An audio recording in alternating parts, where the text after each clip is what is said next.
के वट विशाल, हिंदू संस्कृति के वट विशाल। तेरी चोटी नभ छूती है, तेरी जड़ पहुँच रही पाताल। हिंदू संस्कृति के वट विशाल, हिंदू संस्कृति के वट। भारतीय ज्ञानाचा खजिना, आपला संपन्न आणि समृद्ध वारसा शोधण्याचा हा अद्भुतरम्य प्रवास. लेखक प्रशांत पोळ. भाग 15. भारताचं प्रगत नौकानयन शास्त्र.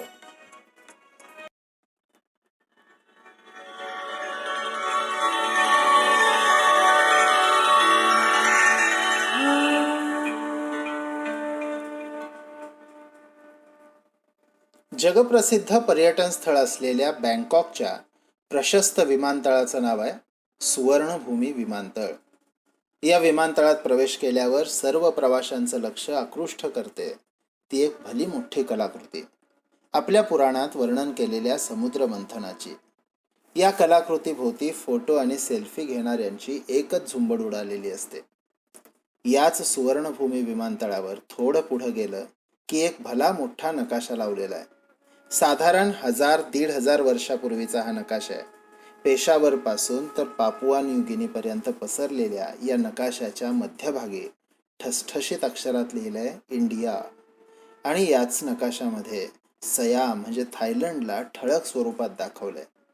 अर्थात हा नकाशा उच्च स्वरात सांगतोय, अरे कोणे एकेकाळी या विशाल पसरलेल्या भारतीय संस्कृतीचा सयाम म्हणजे थायलंड हा एक हिस्सा होता आणि आम्हाला त्याचा प्रचंड अभिमान आहे. जवळजवळ साऱ्याच दक्षिण पूर्व आशियामध्ये ही भावना आढळते. आपल्या राष्ट्रध्वजात हिंदू मंदिराचं चिन्ह अभिमानानं बाळगणारा कंबोडिया तर आहेच, पण गंमत म्हणजे या भागातला एकमात्र इस्लामी देश आहे ब्रुनेई दारुस्सलाम.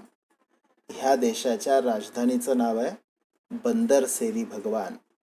हे नाव बंदर श्री भगवान ह्या संस्कृत नावाचा अपभ्रंश आहे, पण इस्लामी राष्ट्राच्या राजधानीच्या नावात श्री भगवान येणं हे त्यांना खटकत तर नाहीच, उलट त्यांचा अभिमान त्यांना वाटतो.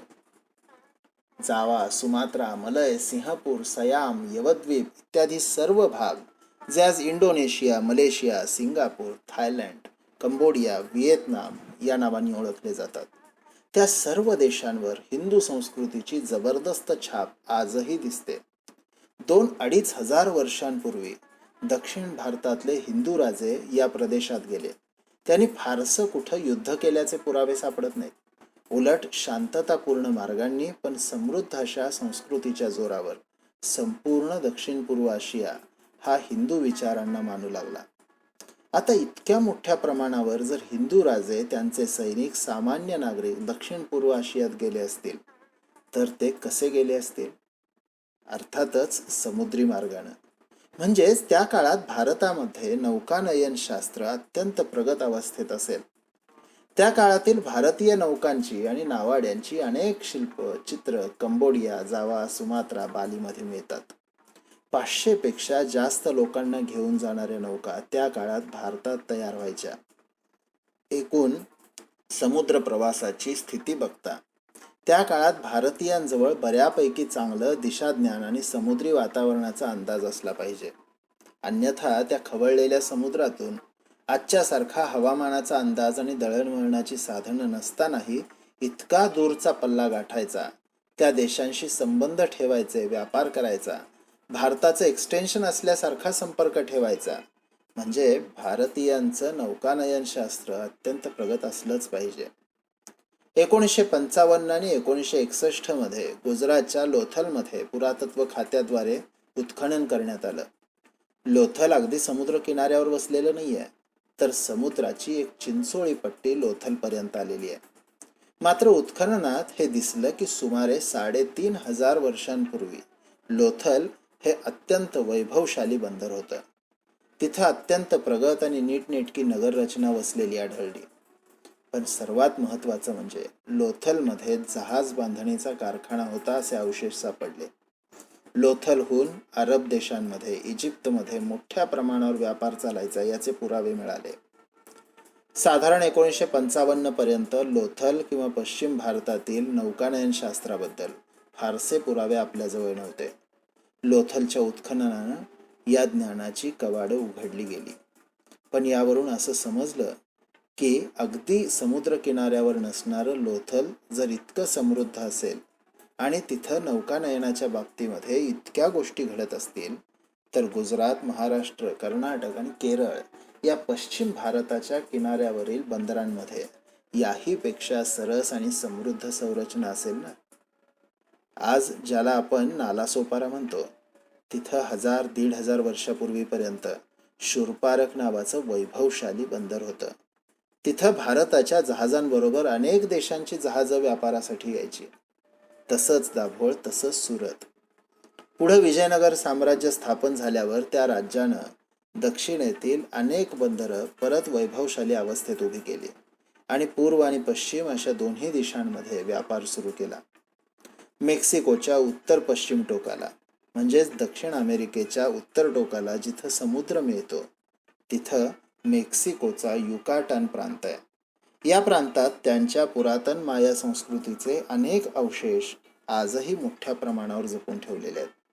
याच युकाटान प्रांतात जवाकेतू नावाच्या जागी एक अतिप्राचीन सूर्यमंदिर अवशेषांच्या स्वरूपात आजही उभा आहे. या सूर्यमंदिरात एक संस्कृतचा शिलालेख आढळतो, ज्यात शक संवत 885 मध्ये भारतीय महानाविक वुसुलिन तिथं येऊन गेल्याची नोंद आहे.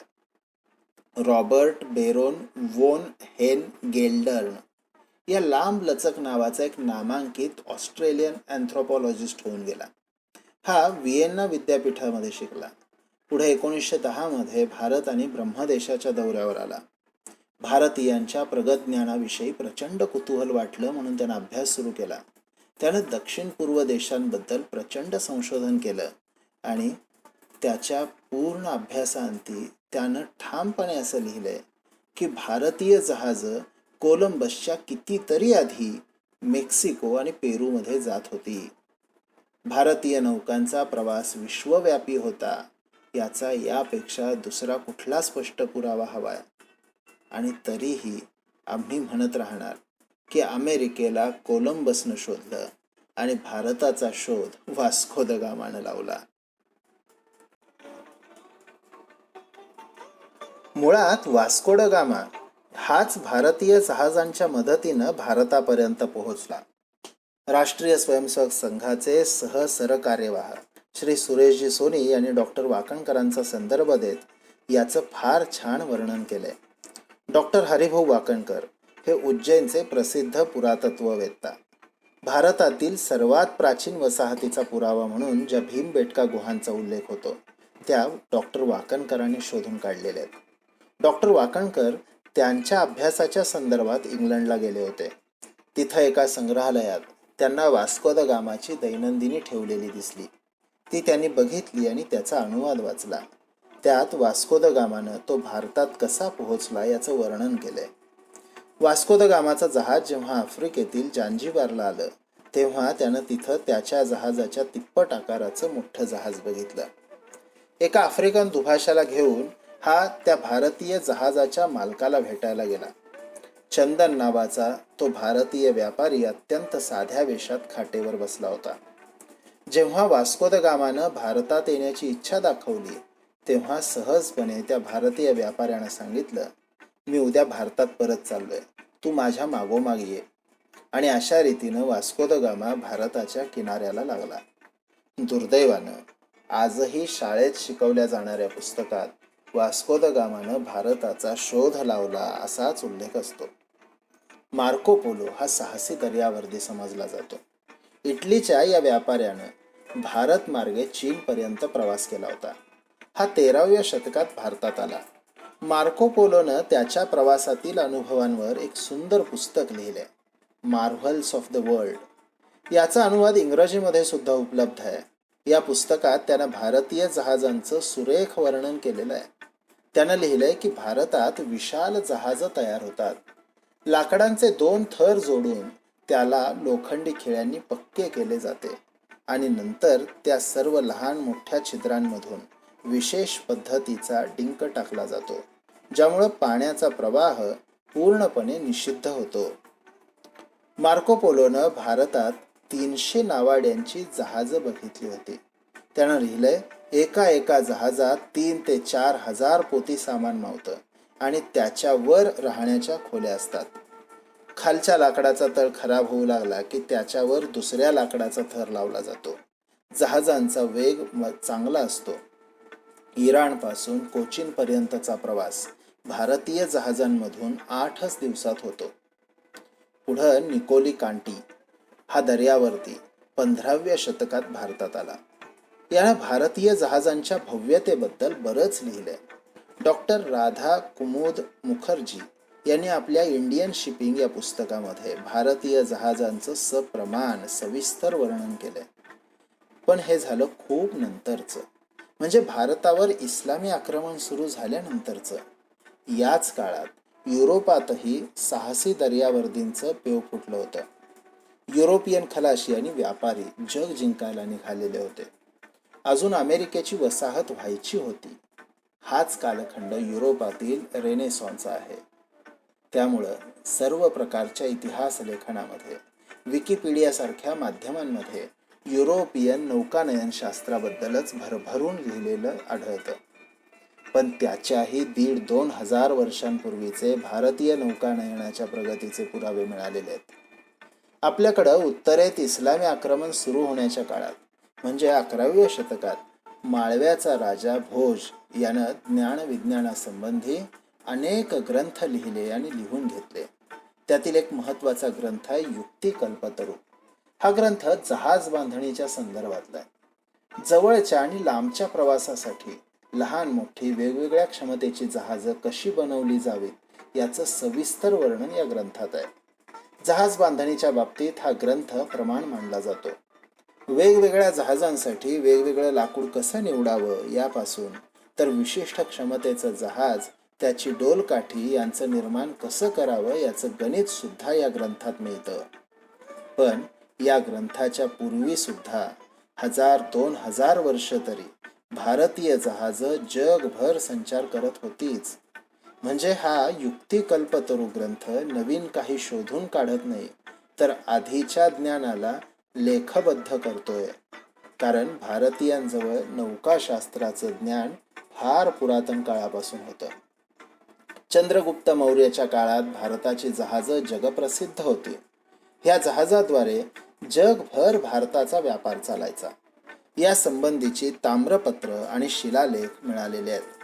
बौद्ध प्रभावाच्या काळात बंगालमध्ये सिंहबाहू नावाच्या शासन काळात 700 यात्रेकरू श्रीलंकेच्या एकाच जहाजानं गेलेले उल्लेख आढळतात. कुशाण काळ आणि हर्षवर्धनच्या काळात सुद्धा समृद्ध सागरी व्यापाराचे उल्लेख आढळतात.